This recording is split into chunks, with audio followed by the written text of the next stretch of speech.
Everyone in BC deserves a good place to call home.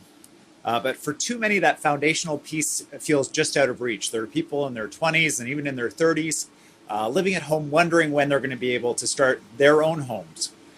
Too many middle-class families with decent incomes looking for a place to live and just not able to find it. Unfortunately, ensuring affordable quality homes for British Columbians simply wasn't a priority for far too many years. It's an active construction site, so we're in a housing crisis. We can't stop the work. The good news is there's a government that's prioritizing housing for British Columbians. By cracking down on the speculation that drives up prices, people investing in housing, but not using housing as a place to live. Removing unfair restrictions that restricted condo units from being rented out, people scouring Craigslist looking for a place to live while condos sat empty. We're partnering with the nonprofit sector with $500 million fund to preserve affordable housing and protect tenants through redevelopment, tenants at risk of ending up on the streets. And our efforts are working. Last week, we saw a new report from BC Housing that showed a record number of purpose-built rental units built last year. But our population is growing at an historic rate as well. We must do more to get more homes built and faster. So today we're taking action to remove obstacles to building the homes that we need. Currently, getting a provincial permit to build a new home can take multiple different applications, spanning different ministries with different processes. These include things like water licenses, transportation approvals, road rezonings, and getting approval to build on remediated, contaminated sites.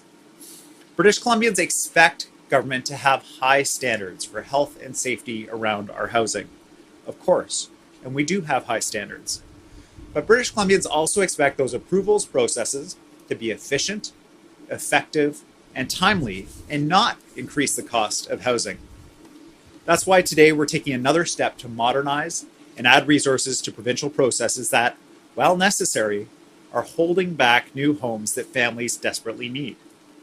We will be creating a one-stop shop for provincial permitting to speed up approvals for new homes. This single window will streamline this process for permits, eliminating the need for multiple applications across multiple ministries. This work will be supported with an initial investment to hire 42 new full-time staff.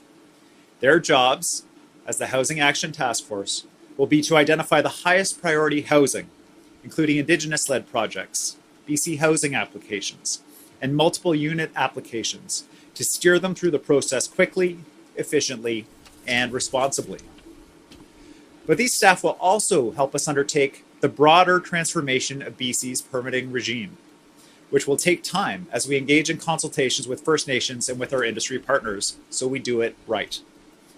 We're expediting permits through the current system at the same time as we reform it, because in a housing crisis, there is no time to waste. If the pandemic taught us one thing, it's that going it alone doesn't work.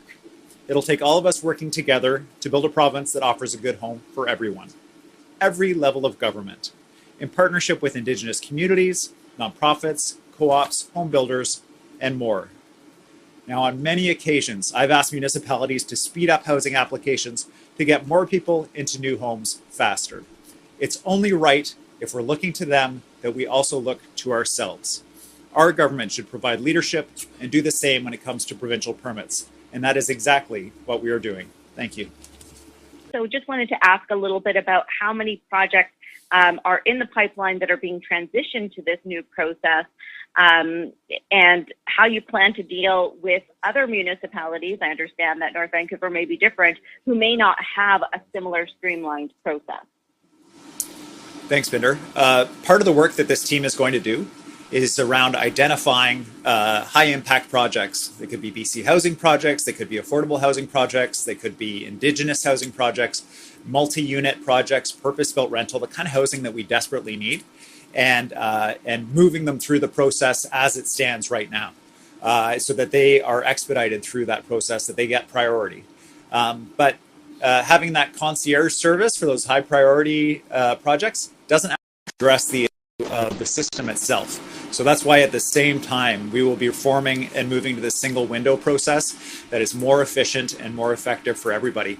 We think we can take months and even years off of provincial permitting processes for major developments by reforming the permit system. Thank you.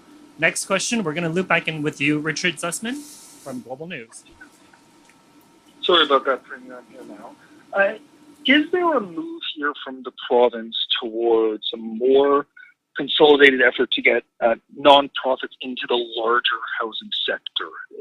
In terms of philosophically, would you like to see more housing and permitting being run by the province than by the province's private sector? So one of the things that we know in our province is that our population is growing at an historic rate. Last year, we set a record. This year, we're beating last year's record, which was a 50-year high in terms of population growth. When you have that kind of growth in population and everybody who's coming here needs a place to live, and we need to respond to that, government's not going to be able to do it alone. The nonprofit sector is not going to be able to do it alone. The for-profit sector is going to be able to do it alone. We all have to work together, every level of government, and we need the private sector working at its top capacity. We need the nonprofit sector working at their top capacity, and government needs to facilitate through the safeguards and the permits that are necessary so that they're not holding up the housing that we need. One of the key themes that I hear over and over from people is that they just can't, they have a decent income, but they just can't find a place to live. There are lots of people that could afford market housing if the home was there. And that's what we need. We need those homes to be there. And for those that don't, that need additional support, then often it's the for-profit sector that partners with the nonprofit sector to deliver those homes. Rick's company partners with BC Housing, partners with nonprofit organizations across the province to deliver homes. So it's not a public, private, for-profit, not-for-profit. It's all hands on deck when it comes to housing. Your follow-up, Sussman. Is there an expectation, Premier, around, Binder asked about timing, but is there a way to be transparent to the public around how long the permitting process is taking place? And can the province provide that information to the public, not just on provincial approvals, but by municipalities, so that people can compare that it may take X number of months for X community to approve these permits and another municipality is doing it longer? Like, is this the sort of information the public should have access to? And is it something that you're willing to look towards investing in? So I'll provide some broad remarks. I'm going to turn over to Minister Cullen and Minister Kahlon. But broadly, the provincial government and the federal government are very interested in how do we work together with municipalities to be transparent about permitting processes, to make processes as predictable and understandable by people who would like to build, so that before they buy that parcel of land, they know what's available to be built there. They can do the math and make sure that it makes sense for them.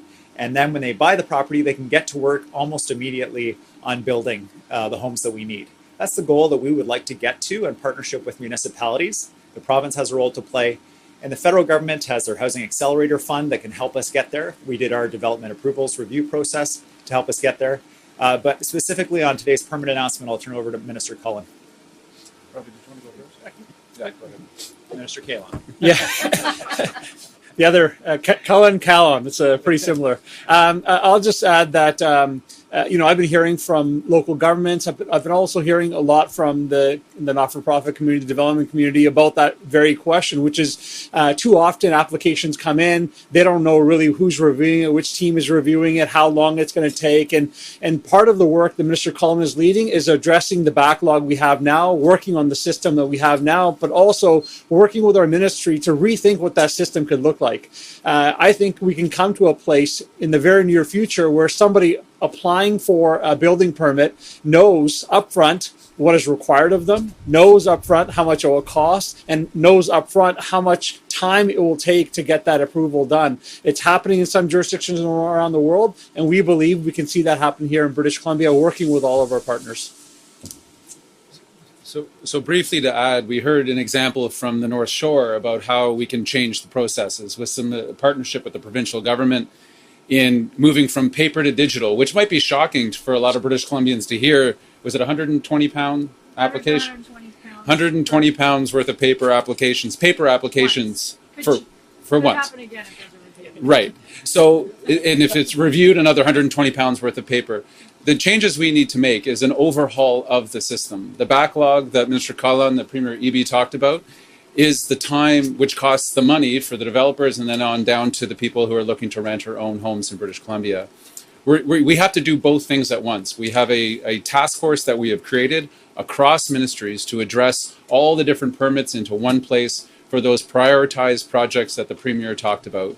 As well, we need to change the way that we do business across all permitting in the province, both for housing and the natural resource sector. And any improvements that we make will help both. When we improve things through a water permitting process, it helps developers build more housing. It also helps the natural resource sector in lifting up the jobs and the work that's across our province. So it's a lot of work, but this has been the problem's been a long time in the making. Our solutions have to be expedited, and they will be expedited under this process, so that transparency the Premier talked about, when someone makes an application, we're able to tell them what their expectations should be in terms of time, that they can relate down to their financiers, to their partnership with First Nations and on the rest. This is what we're aiming for, and this is what we'll get done. Thank you. Great. Next up, Vaughn Palmer, Vancouver Sun. Good day. Thank you for doing this. In the past, when we've had one-stop centers for approval in the government, what we've seen is that there is one entry point, but all of the ministries that are affected, covered under legislation and regulation, still have to vet the application. They still have to sign off. So the application permit comes in at one place, but it still has to make the rounds. And if that's the way it's going to work with your changes, and in the short and medium term anyway, I don't see how this is going to save much time. Will it? Well, I think you're right, Vaughn, to be skeptical, because we have seen in the past governments try to do one-stop shop, but they have been frustrated by internal silos within government. And we've looked at that history. We've looked at that approach, and we've learned the lessons from that in this approach. This is more than just a single place to drop off your application. Our goal is an expedited process where information doesn't have to be resubmitted, reconsidered, and redetermined by multiple decision makers throughout the process. And to speak a little bit about the structural reforms that are going to enable that, I'll pass it over to Minister Cullen.